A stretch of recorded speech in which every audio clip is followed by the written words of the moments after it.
মাঝখানে আবার চলে এসেছি আমার চন্দননগর ঘাটে। আমরা কিন্তু ফুল ব্যাটালিয়ান রয়েছি, আমরা কিন্তু একা নেই। কে কে আছি? হ্যাঁ অবশ্যই, কেন শোনা যাবে না কথা? বলছে শোনা যাবে কথা, এত কষ্ট করে ভিডিও করছি, কথা শোনা যাবে না?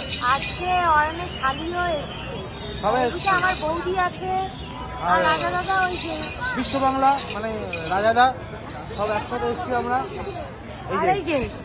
আর এই যে যন্তর ফোন, এই যে রাজাদা, আর ওই যে আরো দুটো, কি রাজার বউ জানো তুমি? রাজার বউ আরো ওই যে আরো আছে।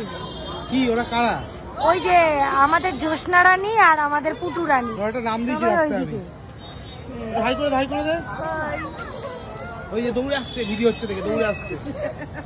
এই যে দৌড়ে আসছে, এই দৌড়ে আসছে। আমি কিছুই বলিনি, যাতে বলছে আমায় কি বলছে। স্ট্যান্ডঘাট এসছি আমরা। আমাদের হঠাৎ প্ল্যান হয়েছিল, আমি বলেছিলাম যে চলো স্ট্যান্ডঘাট। আজকে ওয়েদারটা যেহেতু খারাপ ছিল আর মাও বাড়িতে নেই, মা পুরী গেছে, আমরা চলে এলাম স্ট্যান্ডঘাটে। যেদিকে আটকে আমরা চলে এসেছি স্ট্যান্ডঘাটে। বেশ ভালোই লাগছে, দারুণ লাগছে। আর এই জাস্ট ঢুকলাম, এরা গঙ্গার নিরঞ্জন পরিবেশগুলো, মনোরম পরিবেশ উপভোগ করছে। হ্যাঁ নিরঞ্জন একবারে গঙ্গার সামনে গিয়ে বসেছে, মনে হচ্ছে নিরঞ্জন দেখতে এসছি, জগদ্ধাত্রী পুজোর ভাসান দেখতে এসেছি।